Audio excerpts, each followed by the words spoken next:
Hi. Renee and I met for our session, and she came back for another one after coming home from her visit with her aunt and uncle. She was feeling a lot better. She had used the technique of journaling. It seemed to be very effective for her, and she said that she used it about 3 times because she was feeling a lot of anxiety while at her aunt and uncle's home. She is still feeling as if she wants to run away at times, and it's difficult for her to feel like she finally has a safe place to live. This will continue to be a difficult transition for her because she has never really had a safe place to live. But this is a safe environment for her, and her aunt and uncle's home is a very good place for her. It will probably take her a little while to get adjusted, and she will continue to need her family-based therapy and may need outpatient therapy when family-based discontinues. This is very common of the attachment theory and of children that experience neglect. There's often a lot of anxiety. Walsh states that the attachment theory helps us to understand the connection between biological and social experiences. All children seek close proximity to their parents, and they develop attachment styles suited to the types of parenting that they encounter. Securely attached children do not concern themselves with security needs and therefore engage in no attachment-related activities in the environment.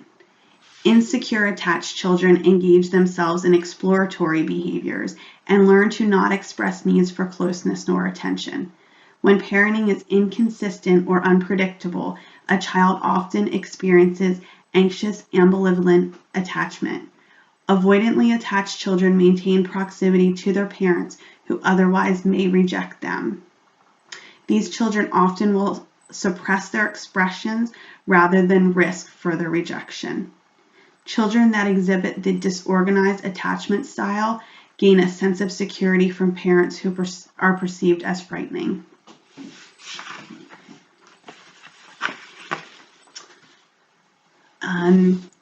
Renee is getting ready for discharge on December 20th.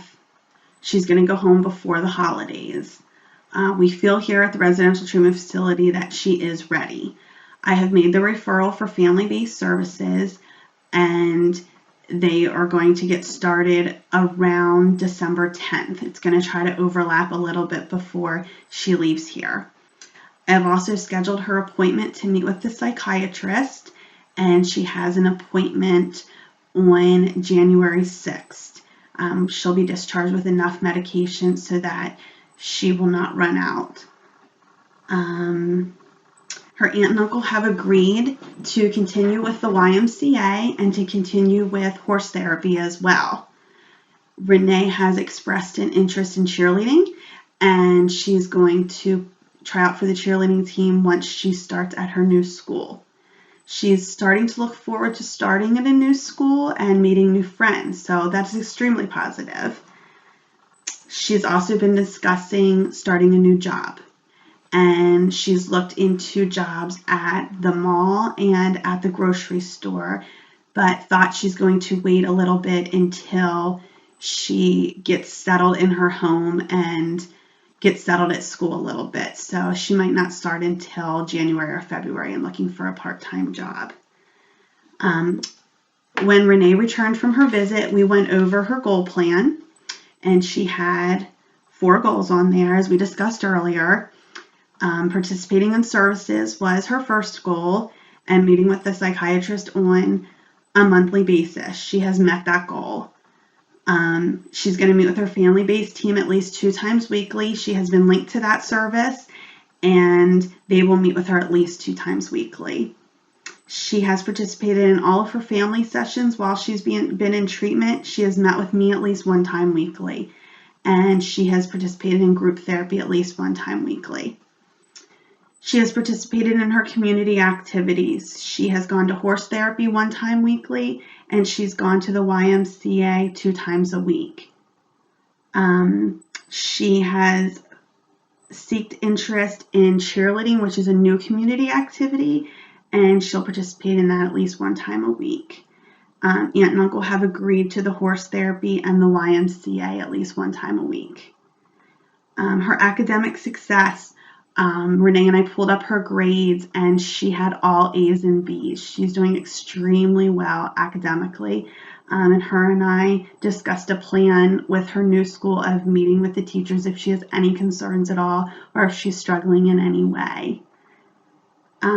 Her aunt and uncle continue to participate in the treatment team meetings here, and the school meetings and are very involved. Her last goal was due to her willingness to work and obtaining a part-time job, and she has already started discussing getting a part-time job, so she's on the right track for that. And I've talked to her aunt and uncle about helping her to fill out applications and go on interviews and follow up on that. So Renee is headed in the right direction.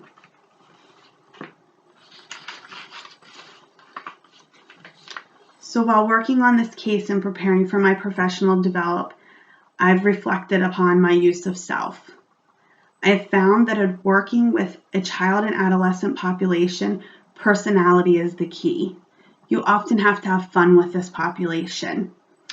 A warm and sociable personality helps in establishing a positive rapport with one's client. Showing empathy and compassion, as well as being able to relate at times, is helpful in working with adolescents and with children. Find that you often have to go down to their level, and then they will begin to open up more to you. I have found over the years and continue to work each day on developing appropriate therapeutic boundaries with my clients. It is often difficult to hear of stories of neglect and not want to take each child home with you every single day. I will continue to stay open-minded and never impose my personal beliefs onto a family or client. In this case, it was extremely hard. Renee came from a family of neglect. It was hard to listen to her stories and hear of the horrible stories that she went through growing up and being left in a home with no food, barely shelter, abuse at times. But I had to keep my personal beliefs to myself and listen to her story and let her get it out in order to promote change for her and in order to change her thought patterns. It's important to remember that each child is working to empower themselves and work on changing their previous situation and thought patterns, and it's my job to help them to do that. I will continue to educate myself through trainings and meetings with my colleagues and supervisors in order to provide the best care to my clients. I think that it's important to always educate myself more and more each day by learning more about different theories, learning more about interventions, reading more research so that I can help these children every day. So Renee was discharged to her home, and she is doing well so far. In the residential treatment home facility, we follow up about 60 days prior and check in. So she is currently participating in her family-based therapy, and she's meeting with the psychiatrist, and she is doing well in school, and she just obtained a part-time job, and she's planning on trying out for cheerleading. So this has been a success story. Thank you.